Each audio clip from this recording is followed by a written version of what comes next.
Hey guys, Scott here from Zen Games, and this is what we're going to do for you is once a week we're going to try and review a board game for you, let you see it played, so it can really help you to expand your board game range and give you some real insight rather than just reading the box. So this week's game is called Machi Koro. It's one of my favourite games at the moment. It's really punchy, really fun, and if you want to sit down for sort of an hour and play board games, you can usually get 3 or 4 sessions of Machi Koro in that time, so it is a lot of fun. So what's the game about? Well, basically, if you read the box, it says, "Welcome to the bustling city of Machi Koro.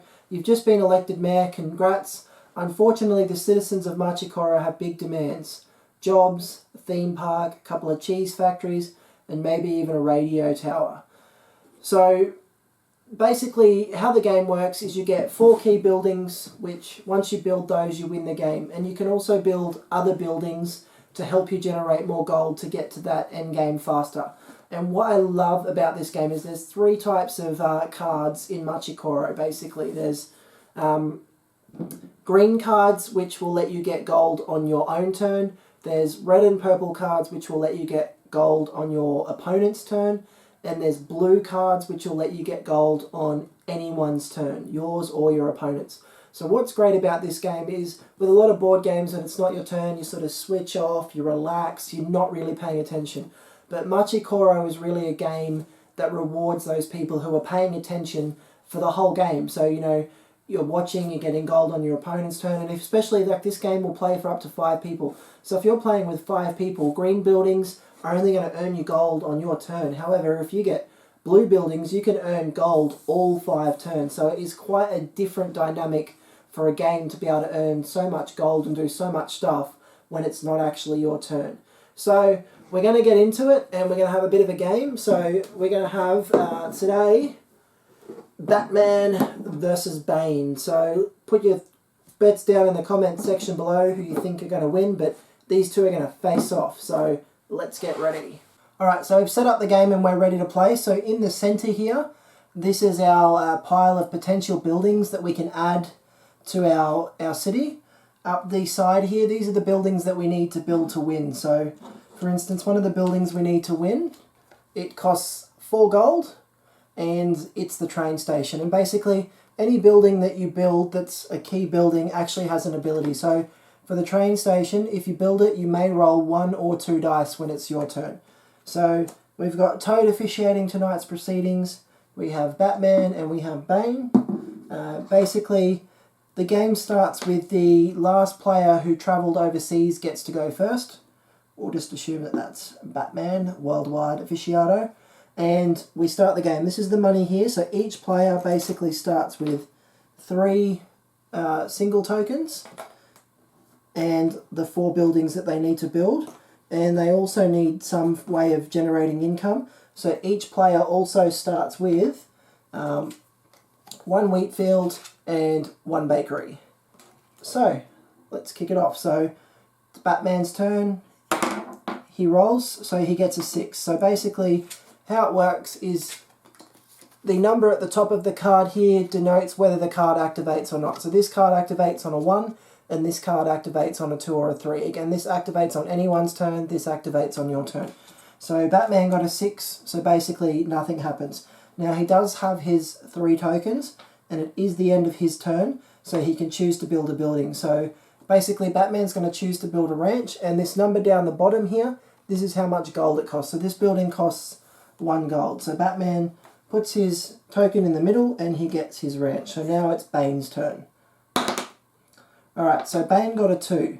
So this is where the game gets really fun. So Bane has rolled a 2, and obviously because he's rolled a 2 or a 3, his bakery activates. So basically it says get 1 gold coin from the bank on your turn only. So Bane will get 1 token. However, because Batman built a ranch, and a ranch activates on any player's turn because it's a blue card, it says get 1 coin from the bank on anyone's turn. So even though it's not Batman's turn, he also gets a token as well. So that's the really interesting thing about this game. So now Bane can choose to build if he wants, and Bane is going to build a convenience store, which activates when you roll a 4, and will give you 3 gold coins if it's your turn. So that costs 2 gold, and basically Bane puts his tokens in the middle. And now it's Batman's turn again.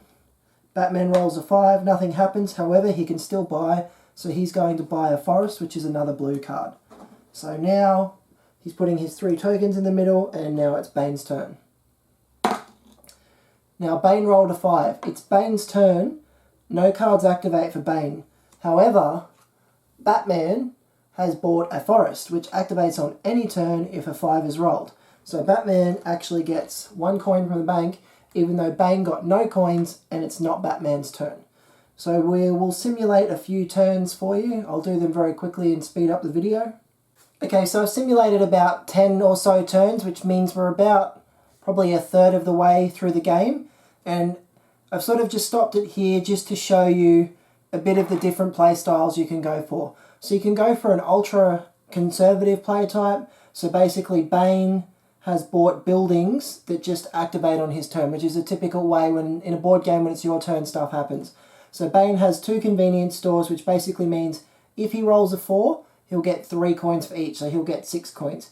If he rolls a 2 or a 3, he'll get 3 coins, 1 for each of his bakeries. And if anybody rolls a 1, he'll get 1 coin, which is what he had at the start of the game. Currently, Bane has, in his little pile, 9 tokens. So he has 9 tokens, he has the train station activated, and he also has his few buildings. Now, Batman, I've gone what I would call a much more aggressive build, which will lessen the odds of luck, because obviously if Bane rolls a 4, he's going to generate a lot of income. However, if he rolls a 1, he's only going to get 1 gold coin. If he rolls a 2 or a 3, he's only going to get 3 coins. And if he rolls a 4, 5 or 6, he's going to get no gold coins. So he's basically got a 50% chance of getting nothing. So Batman, on the other hand, he's gone very aggressive. So Batman has a lot more blue cards. So Batman has 3 wheat fields, which will give him 3 gold on anybody's turn. He has 2 ranches, which will give him 2 gold. So this gives him 1 each, this gives him 1 each, and this gives him 1 each. However, he's got multiple. So basically, if him or Bane rolls a 1, 2, or a 5, he's going to get 2 or 3 coins for any of those. He'll also get 1 coin if he rolls a 2 or a 3, and he'll also get 6 coins if he rolls a 4. Now, Batman only has 4 coins, and he has no buildings activated. So you would actually say at this point in the game, Bane is winning with 9 coins and 1 building activated. So we'll simulate another 10 turns and we'll see where we're at. Okay, so we've simulated another sort of 10 turns, and you can see Bane has not got a lot of cards, and he's actually been rolling freakishly well. He's been getting really, really good luck, and this is what I would call a luck build. And he's actually been rolling really well, and he now only has 1 building left, which is the 16 building. In Machi Koro, you don't need to build these buildings in order, so you can use their abilities to boost things if there's a more clever order for you to build them. Basically, Batman has built 2 of his buildings, his 22 cost 1 and his 10 cost 1. So he still has the 16 and the 4 to build, and Bane has the 16 left to build. So we'll roll it out. I haven't been tampering with the game or anyway, so it's just to show you how 2 different builds play. The luck build works if you're lucky, and Bane has been quite lucky, and this is more of a skill build because you're really playing the field. So we'll see how the last bit of the game plays out. Okay, so 3 turns after we just spoke, Bane has 2 coins, which I think he had 1 coin when we did our last little talk. Batman has won the game, so basically he's had enough to buy all of his buildings. So he had 3 coins, and he rolled a 4, which his bakery gives him 3 each, but it's boosted by this, so he actually got 4 each. So he got 8 coins, and Bane got nothing. Bane then rolled a 5, and Batman got 3 coins, and Bane got nothing. Batman then rolled a 1, and he got 3 coins, and Bane got 1 coin. Bane then rolled a 1, and Bane rolled a 5 and got no coins, and Batman got 3 coins. And then Batman rolled a 4, and he got 8 coins. I just left them in there to buy his last little building, but yeah, he got 8 coins. So you can see in 3 turns, Bane earned 2 coins, and Batman earned 3, 11, 17, 20, 23, 30 coins. So you can see how this build, it really takes luck out of the game. The best example of this is at the moment, if Bane rolls a 3, Bane's Bakery is boosted by his shopping centre and he gets 6 gold. However, when Bane rolls a 3, Batman's cafes activate and his ability allows him to get 1 gold coin from each player, but it is also boosted by this card, so Batman actually gets 6 of Bane's coins. So potentially it cancels out Bane's earnings, and instead of Bane getting 6 gold coins on his turn, Batman gets 6 gold coins on his turn. So guys, that was Machi Koro. Batman won out with his skill over Bane's luck strategy. I hope you enjoyed that little walkthrough of the board game. If you have any questions about the gameplay or anything to do with Machi Koro, just leave them in the comments section down below. If you liked our video, make sure you give it a thumbs up for us and subscribe to our channel. There'll be a lot more to come. If you want to purchase Machi Koro, you can pop into our shop at Kenmore in Brisbane. Otherwise, you can visit our website or you can inbox us on Facebook or our email. We'll have all of the links in the description below. Thanks for watching, guys, and bye.